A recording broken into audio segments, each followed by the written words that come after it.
सम्मान्य हेमा जी और इस सभागार में एकत्रित आए हुए सभी धर्मेंद्र जी के प्रशंसकगण, आज धर्मेंद्र जी के स्मृति में ये प्रार्थना सभा का आयोजन हुआ है और हम सब बहुत भारी मन के साथ उनके चिर शांति के लिए यहाँ प्रभु को प्रार्थना करते हैं। मेरा धर्मेंद्र जी के साथ कभी व्यक्तिगत मुलाकात नहीं हुआ।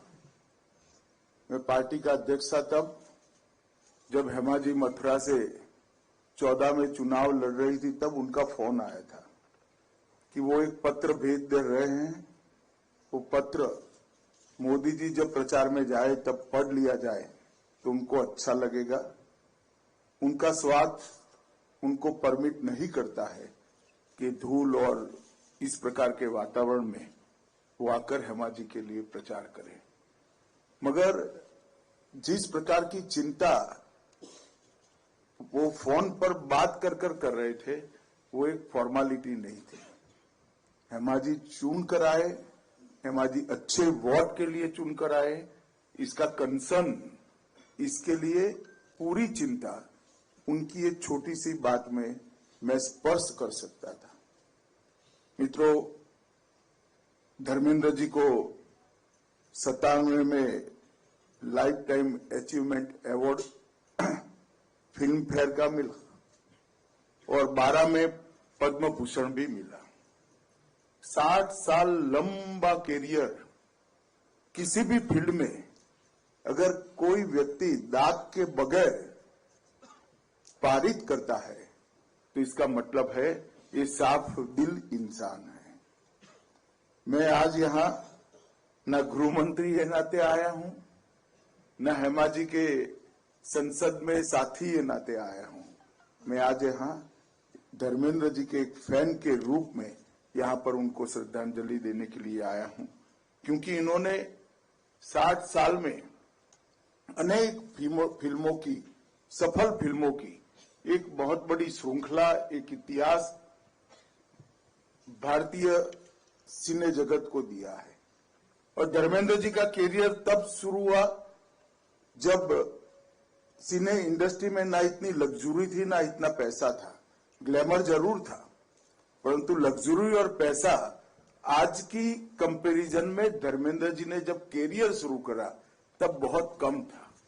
कई प्रकार की फिल्मों में अथाह परिश्रम कर जिस बैकग्राउंड से वो आते थे, मुंबई की फिल्म इंडस्ट्री में पैर जमाना किसी के लिए भी बहुत बड़ी दिक्कत की बात होती है। कोई गॉडफादर के बगैर अपने तत्व के आधार पर, अपनी कला के आधार पर इन्होंने ये 60 साल तक मनोरंजन की दुनिया पर एक प्रकार से एक छत्र राज किया। कई अवार्ड विनिंग फिल्में दी, शोले, मेरा गांव मेरा देश, यादों की बारात, फूल और पत्थर, धर्मवीर, हर जगह उन्होंने जो रोल निभाए, गुस्से के साथ अव्यवस्था के खिलाफ लड़ने वाले व्यक्ति के रोल निभाए और युवाओं ने, और विशेषकर अन्याय को झेलते हुए युवाओं में वो अपना एक प्रकार से प्रतिनिधि बन गए। मगर किसी ने चुपके सीता और गीता और चाचा भतीजा देखा होगा तो उनके कितने बड़े कलाकार थे उसका आपको अंदाज लग जाएगा। जो व्यक्ति 16 में इस प्रकार का रोल कर सकता है और वो ही चुपके में फिल्म समाप्त हो जाए तब हमें लगे कि अरे फिल्म समाप्त हो गया, इस प्रकार का रोल भी इतनी ही साहसिकता से करता है। ये उनकी कला में कितनी गहरी रुचि थी और कितने महान कलाकार थे वो बताते हैं। मित्रों, मैंने हकीकत, सत्यगाम, बंटवारा और आंखें चारों फिल्मों को देखा है। धर्म जी की कई फिल्में मैंने देखी हैं, मगर ये चारों फिल्में एक प्रकार से देशभक्ति से जुड़ी हुई फिल्म थी। और जब कोई भी कलाकार रोल करता है, कितना भी कुशल हो, कितना भी महान कलाकार हो, आपको मालूम पड़ता है कि ये रोल कर रहा है, ये मालूम पड़ ही जाता है। वो पात्र के बहुत नजदीक पहुंच जाता है, मगर पात्र नहीं बन सकता है। वो फिल्म का एक रोल कर रहा है, वो मालूम पड़ता है। मगर ये देशभक्ति की चारों फिल्में, इसमें आंखें तो मैंने कई बार देखी है, उसमें धर्म जी का रोल करते थे तो मुझे लगता है, उस वक्त भी लगता था कि सच्चा देशभक्त व्यक्ति है, ये एक्टिंग नहीं कर रहा है, देश को प्यार करने वाला ये इंसान है। और ये इनकी बहुत बड़ी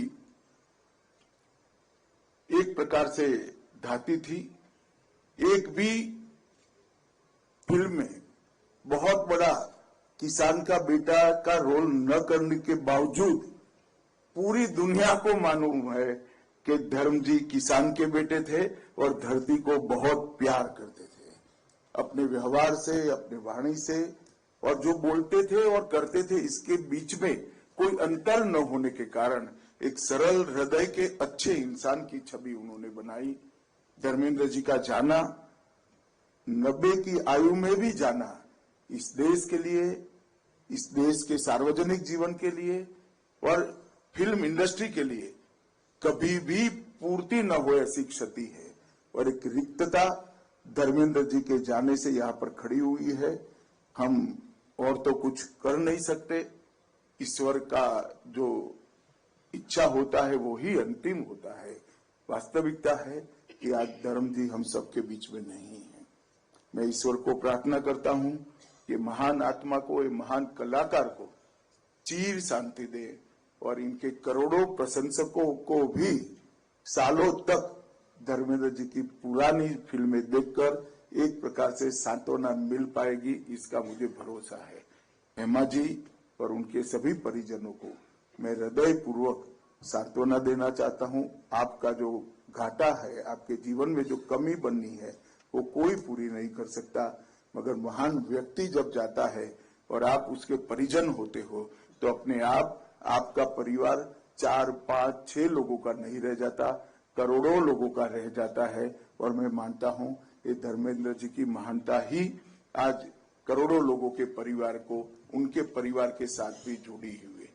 फिर से एक बार ये महान कलाकार को ईश्वर चीर शांति दे, महान आत्मा को ईश्वर चीर शांति दे, ऐसी प्रार्थना कर मेरी वाणी को विराम देता हूं। वंदे मातरम।